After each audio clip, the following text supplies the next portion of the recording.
maneira como Deus faz as coisas e é bem própria dele. Não adianta a gente espernear, ou não adianta a gente tentar buscar alguns outros recursos, ou até mesmo tentar entender. Ontem mesmo estava conversando com o Paulo ali sobre algumas questões que a gente encontra no dia a dia, pessoas que querem conversar e nos questionar sobre a nossa fé e começam a fazer perguntas, né? Perguntas sobre Deus, e aí começam a fazer perguntas que nem a gente sabe responder. Nem a gente sabe. Na verdade, esta coisa de nós queremos entender Deus na sua totalidade, na verdade, ou os caminhos dele, a forma como ele age, é na verdade uma forma de rebeldia. Dentro daquilo que Deus nos revelou, é a vontade do Senhor que nós conhecemos. Mas aquilo que Ele não nos revelou, basta que nós apenas o sigamos e estejamos pela fé obedecendo e aceitando aquilo que está revelado. Porque aquilo que está revelado para nós sabermos. Estamos pecando se Deus não revelou e nós não buscamos saber. Ok? Mas se Ele não revelou, ficarmos buscando conjecturas, como por exemplo, Jonas foi engolido por uma baleia mesmo, era uma baleia ou não era, né? Essa é uma questão que para nós não faz diferença alguma. Se pela fé você crê que a palavra de Deus é real, esta é a palavra, e não temos o que ficar questionando. Um dia, quando estivermos nos céus, na nossa terra bendita, né, na nossa herança eterna, nós vamos, como a gente sempre faz, pega um caderninho, anote ali as suas perguntas. Quando você chegar no céu, você faz as perguntas para Deus, você vai ficar bem satisfeito, né? Que Ele vai responder bem tranquilamente. Mas quando chegar no céu, eu tenho certeza que nós não vamos fazer essas perguntas, porque elas já não farão mais sentido. O que importa? Qual é a importância se foi Jonas engolido pela baleia ou outro peixe? O que importa? O fato é que Deus trabalhou com ele. O que importa não é com quem Caim ou Abel casou. A grande importância aqui é que Deus suscitou filhos a Adão e aos seus descendentes, para que hoje todos nós estivéssemos aqui. Desta maneira, irmãos, essas perguntas são na verdade mais uma forma de rebeldia do ser humano, de tentar conhecer o Deus que ele é incompreensível. Tentar estabelecer Deus e colocar Deus dentro de um quadrado que é nosso, porque nós queremos saber todas as coisas. Quando eu tenho um carro, eu quero saber como é que ele funciona. Quando eu tenho um aparelho eletrônico, eu quero saber como é que ele funciona. Quando eu tenho uma situação com pessoas, eu quero saber o que está acontecendo. Ok? Mas quando é com relação a Deus, nós precisamos dobrar os nossos joelhos, curvar as nossas cabeças e dizer: Senhor, eu não entendo, mas aceito porque é a tua palavra. Eu creio que foi isso que Moisés fez, quando ali no versículo 6, no final ali, ele diz: Moisés escondeu o rosto, porque temeu olhar para Deus.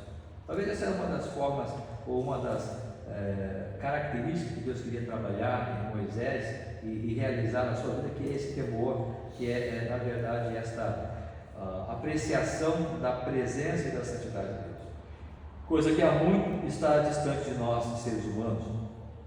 Mas eu queria tratar de pelo menos 4 verdades, 4 elementos que tratam aqui da maneira como Deus age.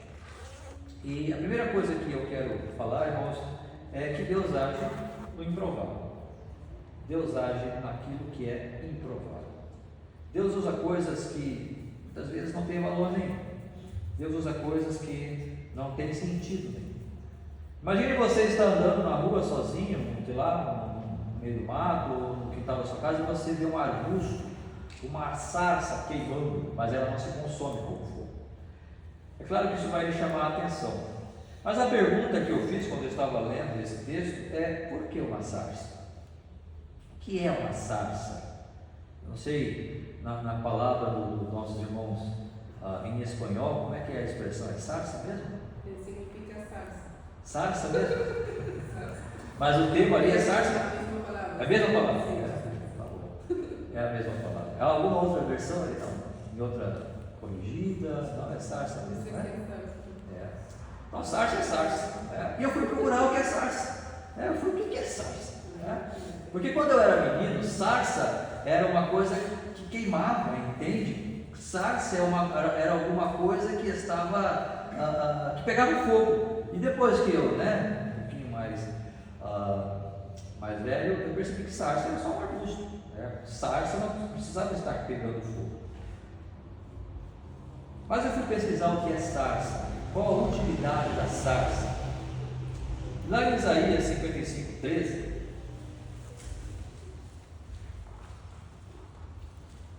Isaías 55:13,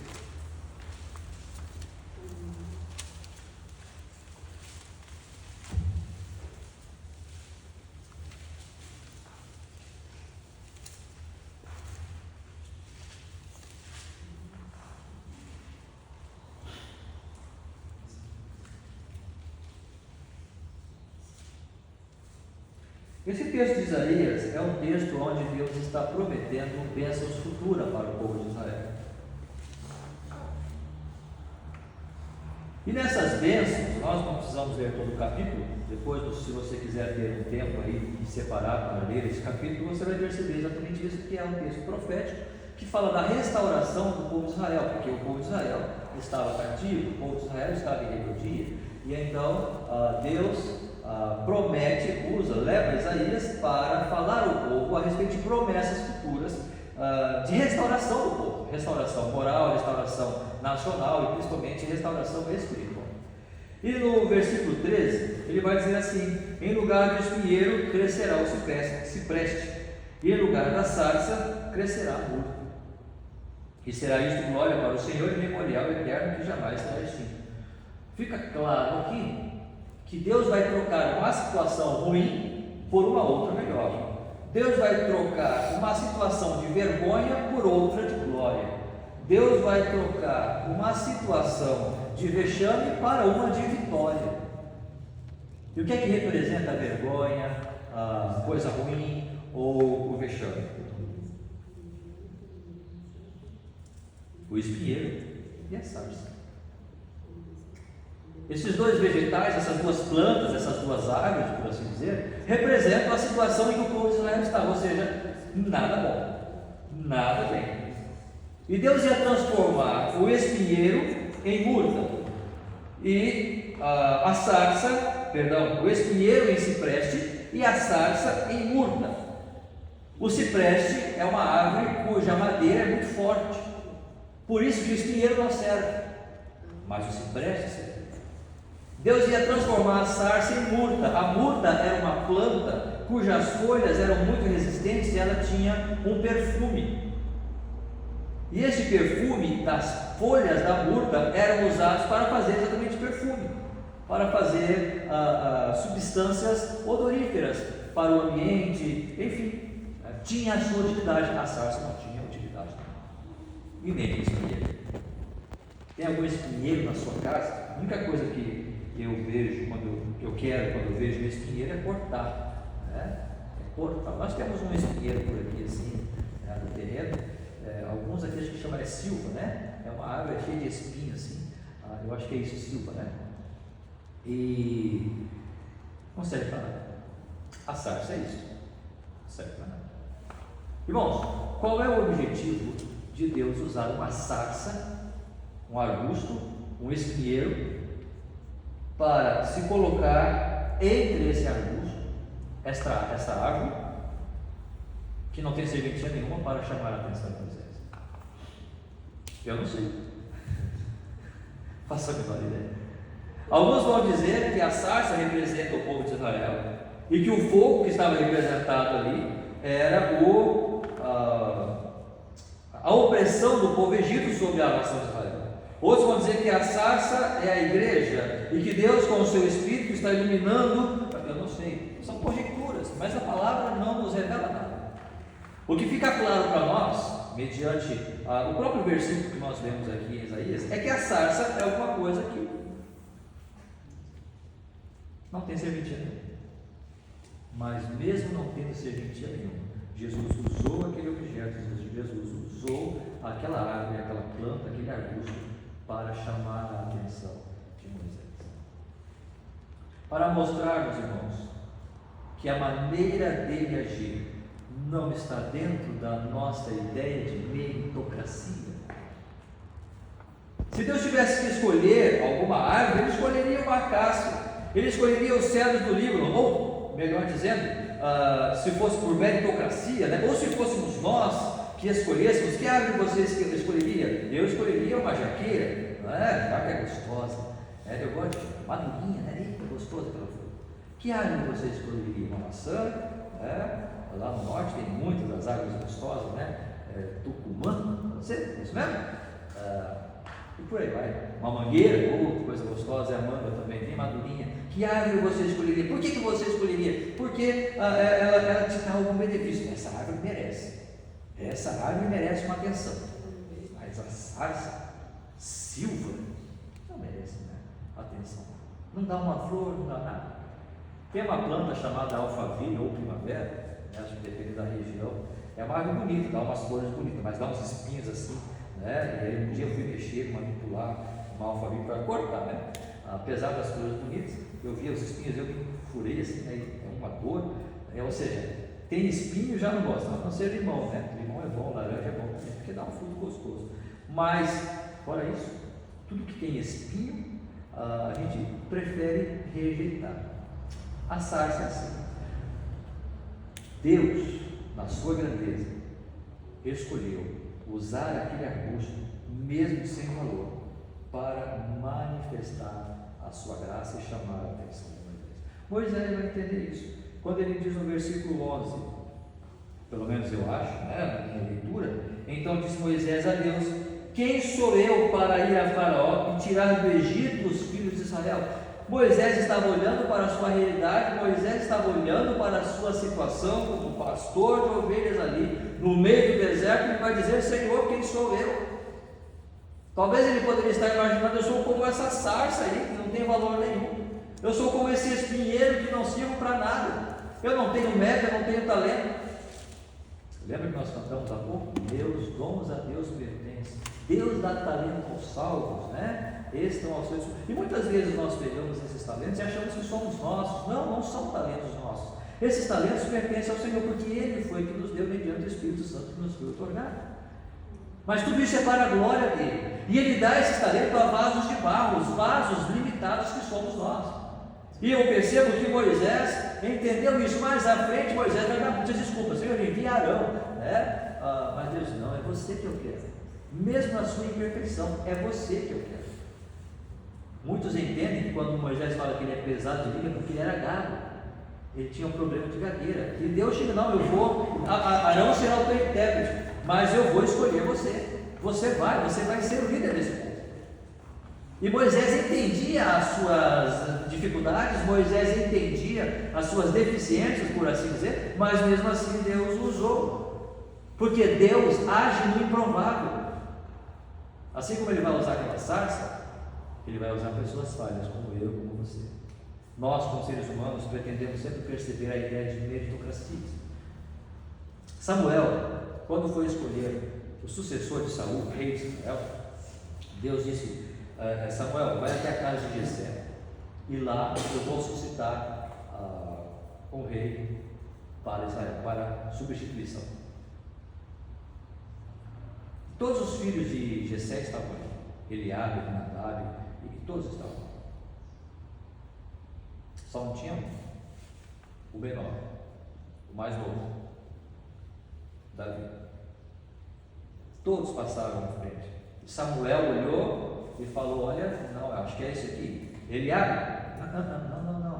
Não, Davi, não é isso. Deus, eu não vejo como os homens veem. E aí passou Eliabe, passou Nadab, passou os 7 irmãos de Davi. Nenhum deles serviu. Qual que serviu? O menor. Quem você escolheria para ser um apóstolo, para suceder Judas? Quem nós escolheríamos? Qualquer um, menos Paulo. Qualquer um, menos Paulo, o perseguidor da igreja, não é? Mesmo porque depois que Paulo se converteu e passa a frequentar os círculos dos cristãos, eles têm medo, há questionamentos no meio da igreja com relação à própria presença de Paulo. Irmãos, eu falei de Davi, eu falei de Paulo, mas para não nos estendermos demais, podemos falar de Jesus. Ora, quem Jesus é? Se não uma criança que nasceu, falando na semana passada, se não me falha a memória, criança que nasceu numa manjedoura, numa situação decadente, fugidos, com risco de o Império Romano pegar e matar aquela criança, e quem sabe até prender o pai e a mãe. Mas no improvável, naquilo que nós consideramos como nada, o Senhor Deus está agindo. Da onde nós nem imaginamos, daquilo que talvez nós não imaginamos não ter valor, mas é aí que Deus vai agir, porque Deus não vê como nós vemos. Nesse processo, nessa ideia, nesse padrão de meritocracia, mas no padrão que Ele mesmo estabeleceu. E quando menos esperamos, o Senhor está aqui trabalhando para realizar a sua obra. Hebreus 4,16.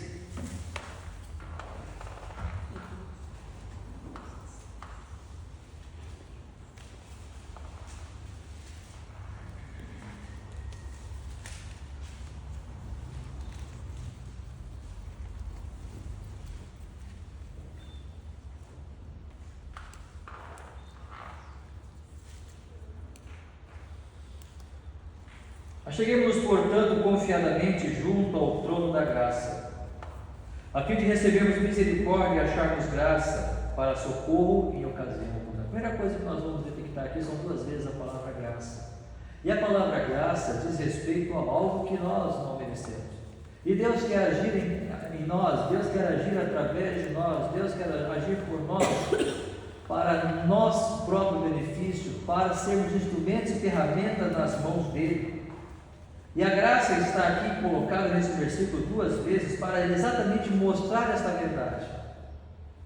E ele vai dizer no final, para acharmos esta graça, esse socorro, em ocasião oportuna, ou seja, esta graça quando Deus quiser, quando o Senhor estabelecer como sendo o tempo próprio para este agir, para este usar.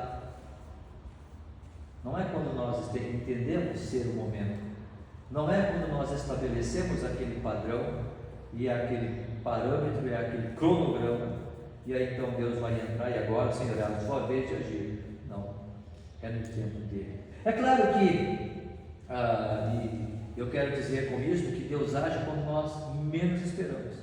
Quando nós menos esperamos, Deus está agindo. Agora, quando eu digo quando menos esperamos, nós não estamos excluindo aqui a esperança, ou a paciência, ou a fé no Senhor.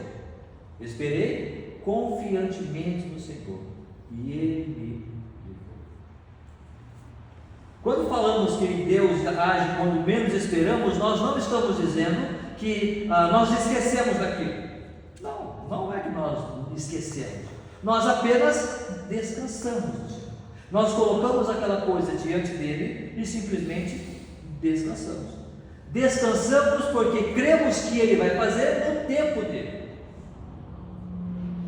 Esperar no Senhor, ou confiar no Senhor, ou aguardar no Senhor, não é aquela atitude de ansiedade que nós não conseguimos dormir e eu fico para lá e para cá na sala da minha casa e eu não consigo sossegar e eu não consigo me aquietar. Isso não é esperar. O esperar é quando nós colocamos na presença do Senhor e dizemos: Senhor, seja feita a tua vontade.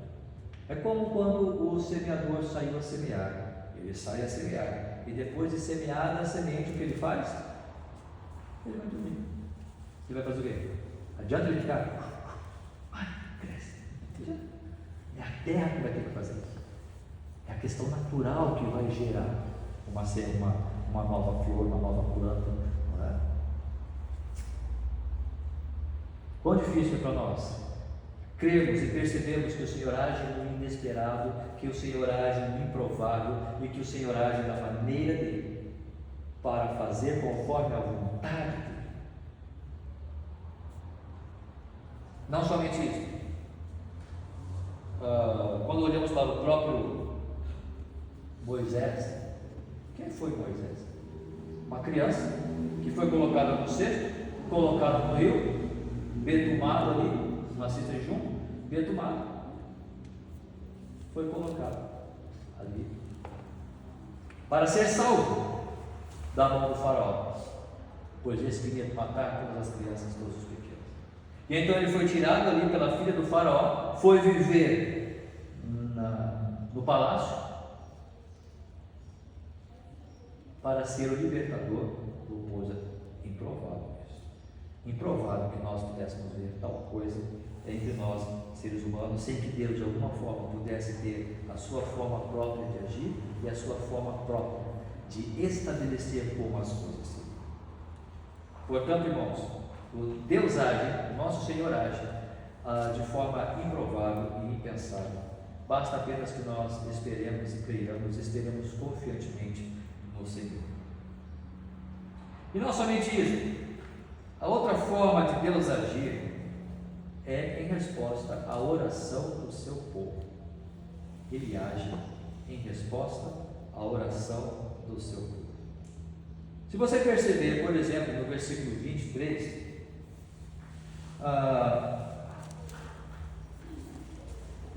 decorridos muitos dias, morreu o rei do Egito, os filhos de Israel gemiam sob a servidão, e por causa dela clamaram, e o seu clamor subiu a Deus. Versículo 24: ouvindo Deus o seu gemido, lembrou-se da sua aliança com Abraão, com Isaque e com Jacó. Aqui a coisa é séria, sabia, irmãos? Aqui a coisa é muito séria. Porque nós fazemos a leitura e talvez às vezes não percebemos as coisas que estão implícitas aqui. Pelo menos foi o que eu percebi. Mas a história de Moisés, ela é colocada em 3 fases. 40 anos vivendo no Egito, 40 anos vivendo no deserto e 40 anos peregrinando com o povo como líder desse povo. Os primeiros 40 anos, portanto, de Moisés foi aprendendo todas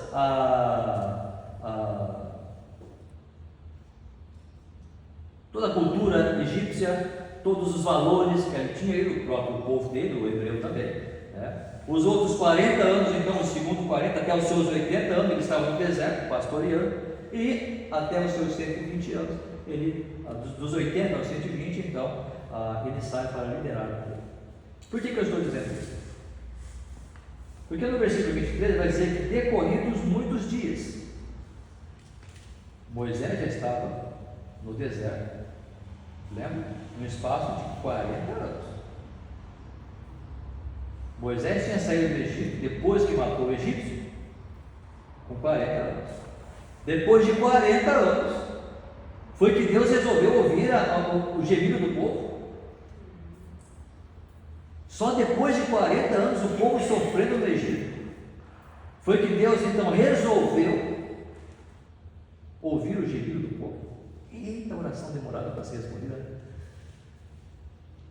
Não é bem assim. Pelo menos, se você não concorda, a gente pode conversar depois. Mas eu tenho um argumento que mostra que o povo não estava orando. O povo não estava pedindo por ele nesses 40 anos.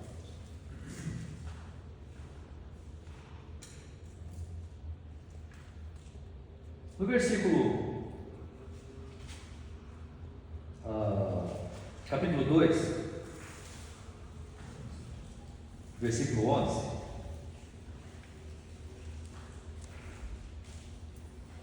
capítulo 2, versículo 11 de Êxodo: naqueles dias, sendo Moisés já homem, ou seja, com seus 40 anos, saiu a seus irmãos e viu os seus labores penosos, e viu que certo egípcio espancava um hebreu, um do seu povo. Versículo 12: olhou de um e outro lado, e vendo que não havia ali ninguém, matou o egípcio e o escondeu na areia. Moisés sai da sua casa, estava andando, caminhando, uma situação, viu um egípcio espancando o hebreu. Ele também, hebreu que era, possivelmente já sabia a sua identidade aqui. E ele tomou para si as dores daquele hebreu e matou o egípcio. O problema é que ele escondeu na areia, né? Escondeu na areia, uma hora o vento vem, né? E vai mostrar. O vosso pecado nos há de achar. Não tem como. A gente vai esconder na areia, mas não adianta. Uma hora a areia vai sair e o pecado vai estar ali. Não adianta fugir. Mas ele escondeu na areia. Então teve que fugir. Mas, antes de ele fugir, o que aconteceu? Versículo 13: saiu no dia seguinte, e eis que 2 hebreus estavam brigando. E disse ao culpado: por que espantas o teu próximo? Ou seja, Moisés indaga para o hebreu, dizendo: por que você está espancando aí o teu próximo? Nós somos escravos aqui, por que a gente vai ficar brigando um com o outro? Olha a resposta do hebreu, o qual respondeu: quem te pôs por príncipe e juiz sobre nós? Nós temos bem aqui, nós temos a nossa estrutura social. É bem possível que ali naquele tempo alguns hebreus tinham sido colocados também numa hierarquia para subjugar outros hebreus. Então havia uma estrutura social ali que os próprios hebreus aceitaram, mesmo sob servidão, mas eles aceitaram aquela situação. No Brasil, o professor de história ali pode falar melhor do que eu, mas Gilberto Freire, um dos sociólogos, ele escreve um livro, Casa Grande e Senzala. E neste livro ele vai, não exatamente ele, mas um conjunto de ideias de Gilberto Freire, vai estabelecer uma ideia da democracia racial, ou seja, que era uma democracia, que era uma situação, uma estrutura que, aos olhos dele, existia no Brasil, quando, pelo menos dentro da visão que ele coloca, quando, entre senhores e escravos, que esse relacionamento entre senhores e escravos era um relacionamento democrático, ou seja, os escravos aceitavam ser subjugados pelos seus senhores. É claro que existiam alguns abusos, e ele não vai discordar disso, mas no geral ele vai colocar essa ideia de democracia racial, e que os escravos aceitavam, na verdade, esta situação de escravidão. Por isso ele coloca a ideia de democracia racial. Os sociólogos depois vão contestar isso. Mas é sabido, por exemplo, que no Brasil muitos negros tinham negros como escravos também. É de pasmarmos, mas é verdade. Tinha negros que tinham outros negros como escravos.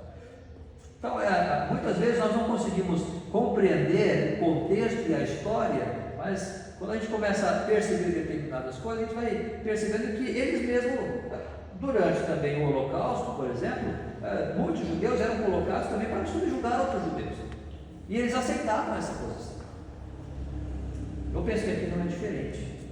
Havia uma estrutura social de servidão, sim, mas os próprios egípcios, os próprios hebreus estavam aceitando isso. Moisés já tinha percebido que aquilo não estava legal, mas a galera, por assim dizer, estava aceitando essa situação. Só que chega uma hora que a nossa aceitação com relação a determinados comportamentos, eles vão se estendendo, vão ficando piores, e Deus está olhando. Esta não era a propósito de Deus para o povo de Israel. Quando você estuda e lê a ida de José para lá, quando você estuda a ida de Israel ou de Jacó para lá para o Egito, é para passar o tempo e para retornar. Não é para se acomodar ali, entre os egípcios. Não é para se acomodar naquela situação. Não é para se acomodar com o mundo. É para nós sairmos do mundo. Deus nos chamou para sairmos do mundo. E se nós não sairmos do mundo, se nós não deixarmos o mundo, Deus um dia vai tratar. Deus vai trazer. E Ele vai lançar para nós, ou permitir para nós situações tal, que nós vamos ter que clamar a Ele. Até aqui o povo de Israel não estava clamando. Eles estavam aceitando aquela situação, aquela estrutura social. Mas chegou uma hora que eles não aguentaram mais. Aí eles começaram a clamar. Aí Deus ouviu. Esse é o meu argumento para provar que eles não ficaram 40 anos clamando. Quando a coisa apertou, quando o negócio ficou feio, aí eles começaram a orar. E aí Deus então começa a agir. Por quê? Porque o povo está orando. Porque o povo está clamando. Porque o povo está percebendo que alguma coisa precisa ser feita e ele não pode fazer. Nós, igreja, irmãos, precisamos perceber que tem muita coisa para fazer. Vamos ao trabalho, crente, não cantamos a pouco. Já indo quanto à luz. Eia que agora é tempo de servir Jesus. Ele é o vigor da vida, com força trabalhar. Ele é quem vive à noite, já não. É necessário que nós, como igreja, percebamos que Deus quer agir em nosso meio, mas para que isso aconteça, é necessário que nós dobremos os nossos joelhos e clamemos ao Senhor. E clamemos ao Senhor. Grandes homens na história da igreja foram homens que oraram. Estava lendo há pouco sobre John Wesley, um dos fundadores do metodismo, ou pelo menos da renovação metodista, não daquela ideia acadêmica ou teórica apenas, mas da ideia do estudo da palavra e do mover do Espírito na vida daquele povo.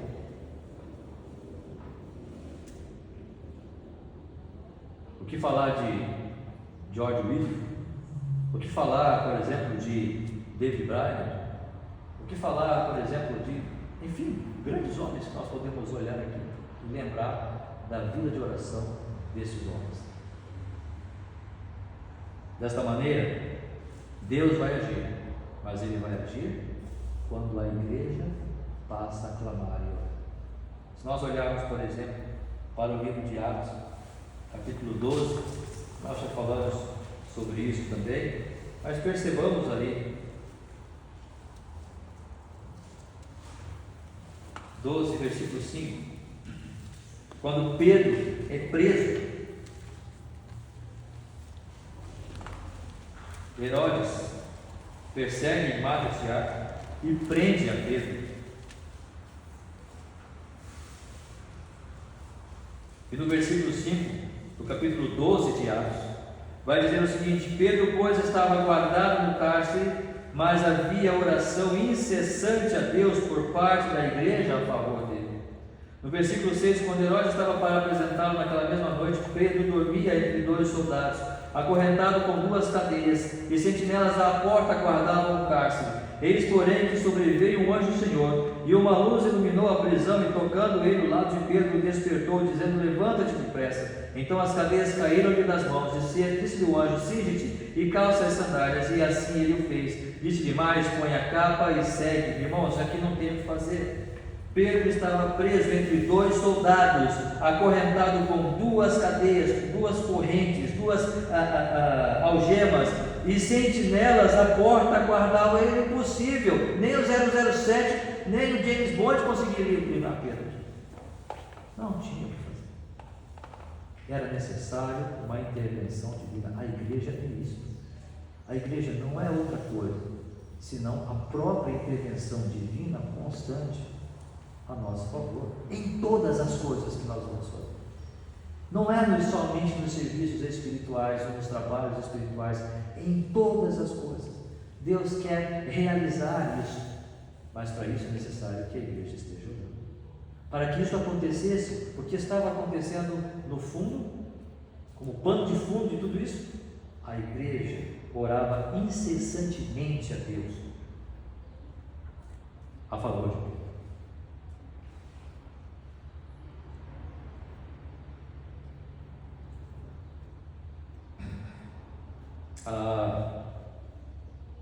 Culto de oração. Por que não conseguimos muitas vezes chegar? Por que não conseguimos efetivamente olhar para isso e perceber o quanto nós precisamos, como igreja, de orar? Muito gostoso hoje quando o Sebastião pediu ali, cada irmão traz ali um pedido ou um agradecimento. Isso mostra que estamos querendo orar. E às vezes, claro, sabemos da nossa situação com relação a tempo, distância, trabalho, a sociedade hoje é outra, mas nós temos um tempo. E dando aqui como pastor, né? Às vezes o pastor pede: irmãos, um irmão voluntário. Há um silêncio ensurdecedor, né? E uma demora para orarmos. Nós estamos aqui para orarmos. A gente vem para cá para orar. Que lindo seria se o pastor pedisse, ou o dirigente pedisse, irmãos, um irmão voluntário, tivesse briga para orar, né? Desculpa a expressão briga, mas tivesse ali uma competição para orar. Não, eu quero orar, e 2 ou 3 começam a orar ao mesmo tempo, né? Não usamos esse expediente de 3 orar ao mesmo tempo, mas de tal é o nosso desejo de orar. Mas por que isso não acontece? Não falta-nos trabalhar um pouco mais isso e perceber que Deus vai fazer alguma coisa. Talvez nós não consigamos realmente ter um culto de oração num dia separado, e eu entendo perfeitamente isso. Mas quando estamos reunidos, é necessário que o fogo, o desejo da oração esteja presente em nós, porque senão como Deus vai agir? Deus é soberano, eu sei disso, nós sabemos disso, mas Ele estabeleceu a ideia de que Ele quer que nós oremos, Ele quer que nós percebamos a situação em que estamos. Se não estamos orando é porque talvez não estamos percebendo a situação em que estamos e o que nós queremos e o que precisamos. E eu não estou falando desta igreja em particular, eu não estou falando do nosso grupo, eu estou falando da realidade da igreja em geral.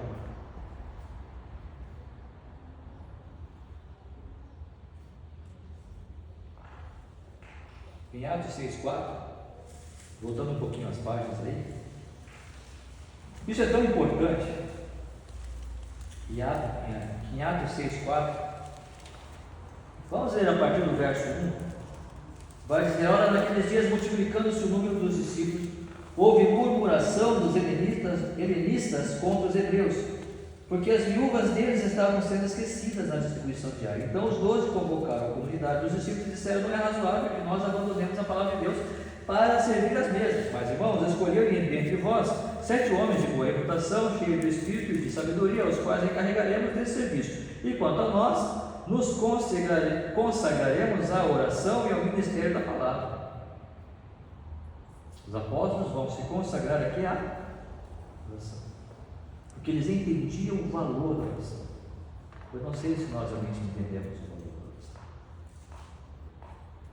É claro que os apóstolos aqui não estavam liberados. Quando tivesse um mutirão, né, os apóstolos tinham que estar na volta também, né? Tinha que pegar uma chave de fenda também, tinha que pegar uma marreta, uma enxada, uma pá, né?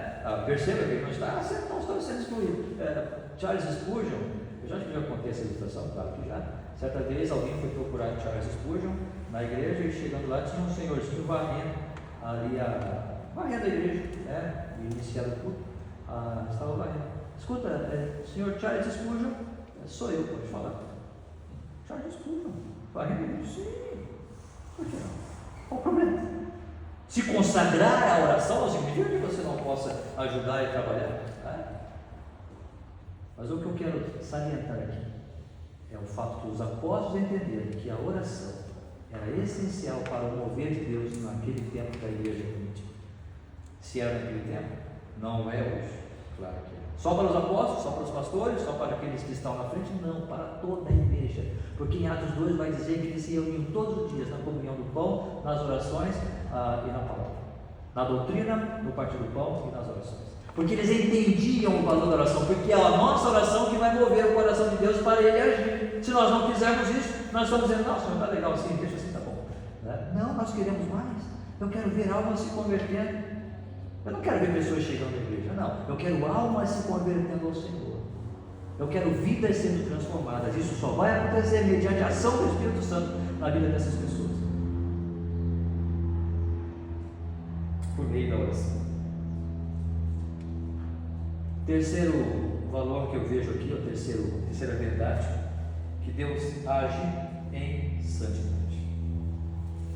Capítulo 3, quando nós olhamos ali no versículo 4 de Êxodo: vendo o Senhor que ele se voltava para ver Deus no meio da sarça, o chamou e disse: Moisés, Moisés. Ele respondeu: eis-me aqui. Deus continuou, verso 5: não te chegues para cá, tira as sandálias dos pés, porque o lugar em que estás é terra santa. Irmãos, o que move Deus não é amor, ainda que Deus seja um Deus de amor. O que move Deus não é justiça, ainda que Deus é justiça. mas tudo o que Deus faz é baseado na sua santidade. Esse é o atributo que baseia todas as ações de Deus, porque se Deus ama, Ele ama em santidade. Se Deus é justo, Ele é justo em santidade.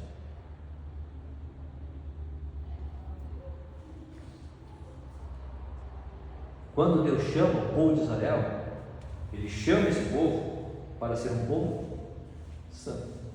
Êxodo 19, versos 5 e 6, vai dizer o seguinte: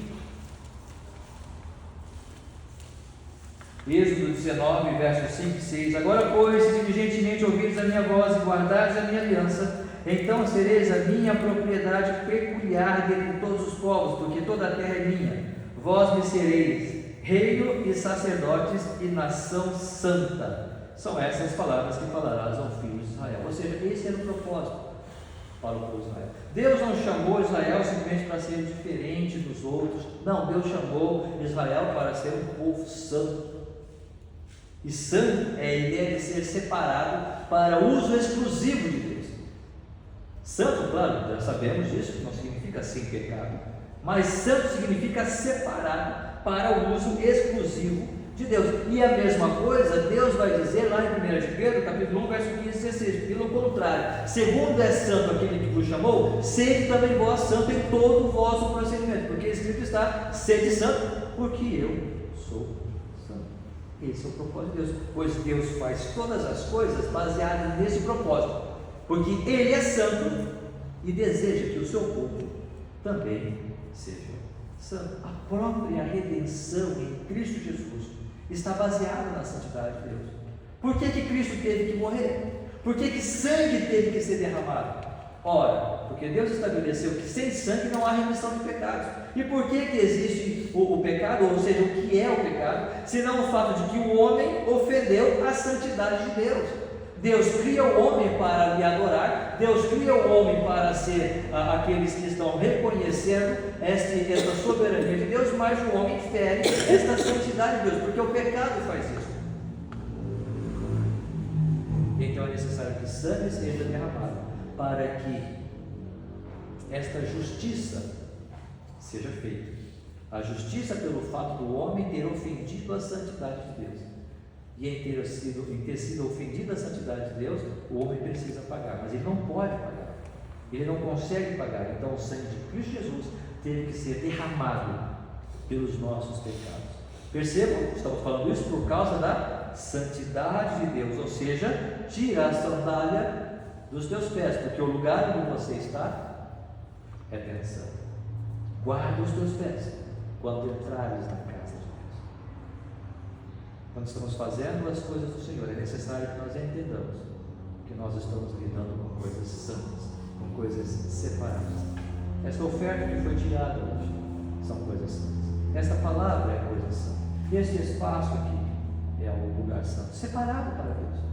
Não há nada de poderoso aqui, né? Mas precisamos usar com sabedoria. O nosso tempo deve ser usado para Deus. Nossos talentos, lembra que nós falamos semana passada, devem também ser usados para Deus. E se Deus nos dá esses talentos, ora, precisamos olhar para eles, entendendo que são coisas sérias que Deus nos deu para servir a Ele mesmo, porque são santos. E em quarto e último, Ele age por sua palavra.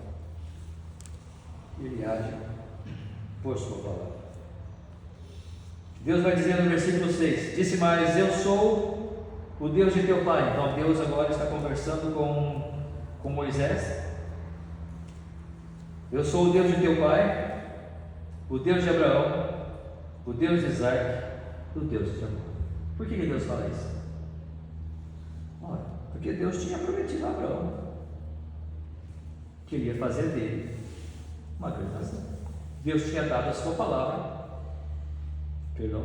a Abraão, de que dele, de Isaac, de Jacó, Deus suscitaria uma nação.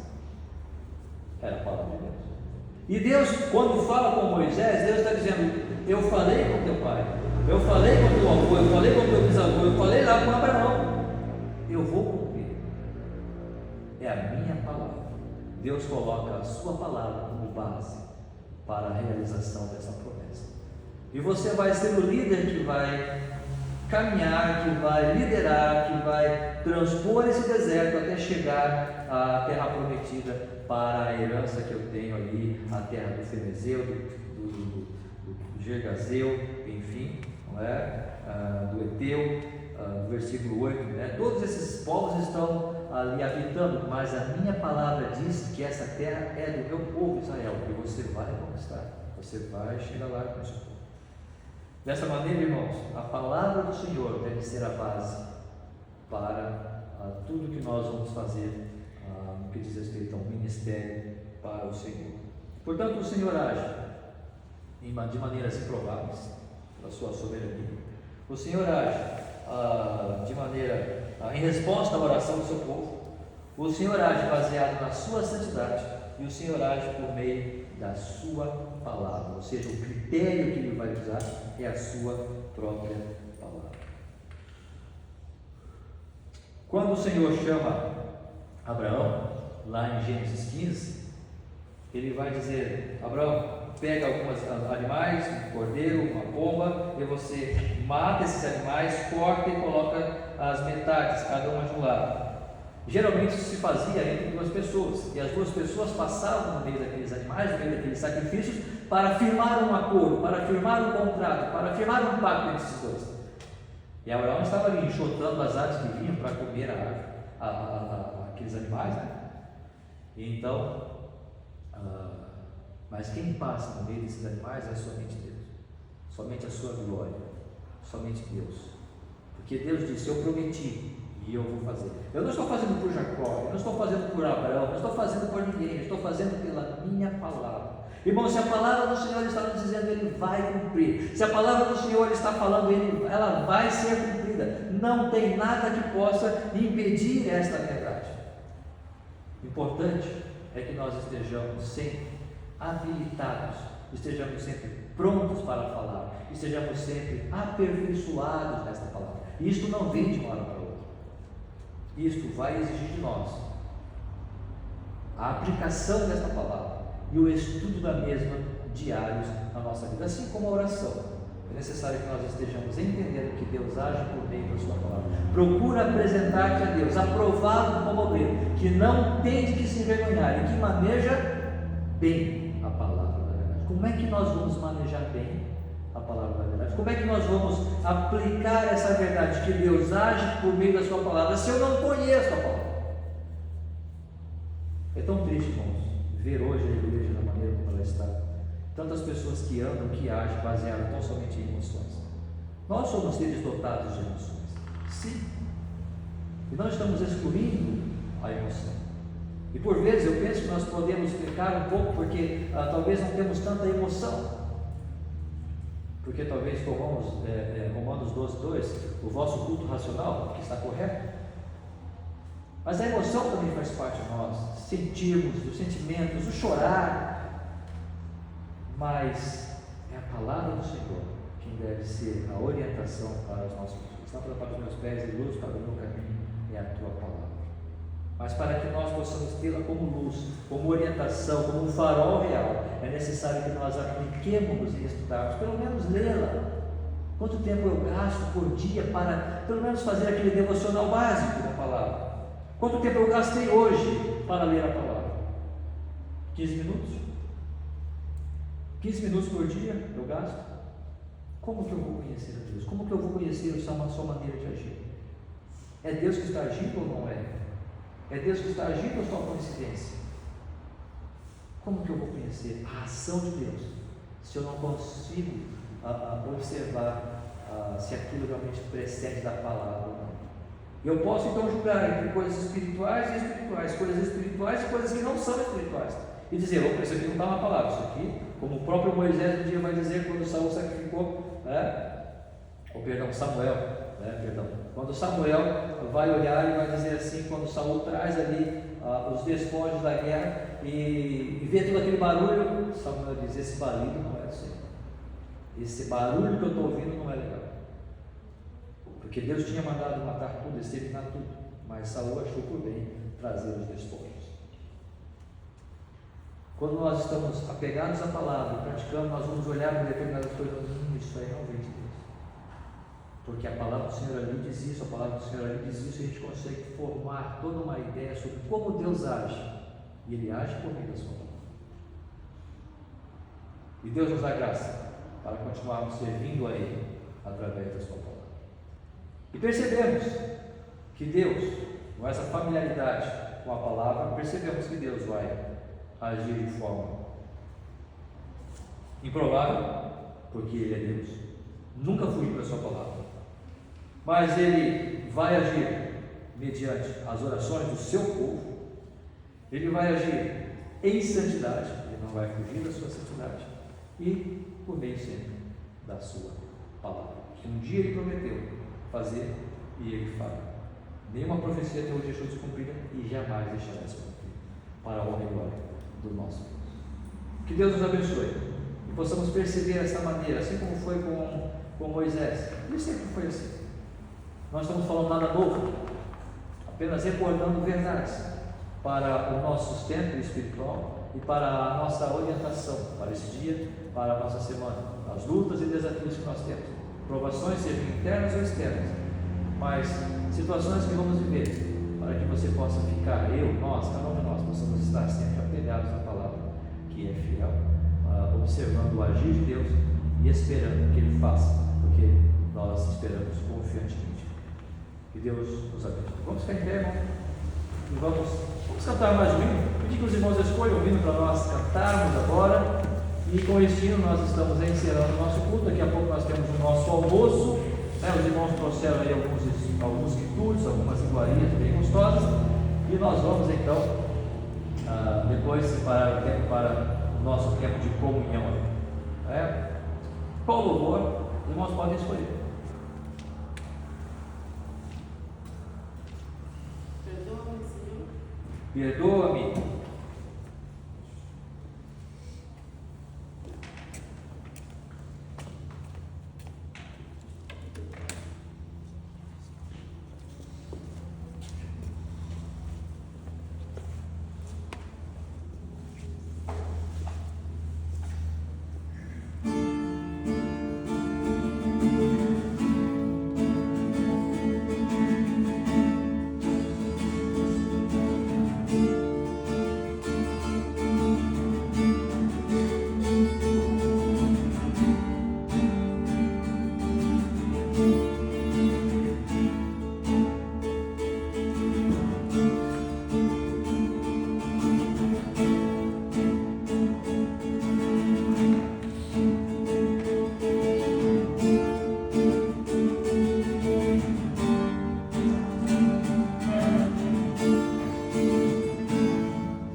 lugares ali revelados a nós, e que o Senhor nos faça realmente entender o teu agir, o teu foco, o teu trabalho, diante daquilo que nos é revelado, e possamos crer, que sim, dobrar os nossos joelhos diante do Senhor, esperar com confiança. O Senhor haverá de cumprir as suas promessas, elas não vão falhar, nunca falharam e jamais falharão. Então somente, ó Deus, permita que os nossos corações insensatos, duros e rebeldes possam entender e ser quebrados, ó Pai, pelo Teu Santo Espírito, mediante a obra de Cristo Jesus na cruz do Calvário. Muito obrigado por cada irmão, por cada um que aqui chegou nesta manhã. Que o Senhor esteja abençoando e dando a Tua graça. Nós oramos também pelo almoço que vamos tomar logo mais. Abençoe cada refeição. Santifica, ó Pai, esse alimento para que faça bem aos nossos corpos. Mais uma vez, ó Deus, nós oramos também por aqueles que aniversariaram nesta semana. Que o Senhor esteja abençoando. A irmã Rosa, o irmão Paulo também. Se estiver esquecendo de alguém, o Senhor perdoa. Mas colocamos na presença do Senhor cada um desses irmãos. O Senhor continue dando alegria e a eles do Senhor e também a toda a sua família, Deus. Nós oramos e pedimos por esse dia, o restante do mesmo. Tudo que fizermos seja para a tua honra e para a tua glória. Continuamos ainda orando pelo irmão Wilson, dando a ele sabedoria, bênção também ali para a irmã Jocely, força, ó Deus, a inteligência em toda essa situação do tratamento com a dona Aparecida. Nós oramos e pedimos e agradecemos em nome de Cristo Jesus. Amém. Um bom dia a todos, nosso culto está encerrado, Deus nos abençoe.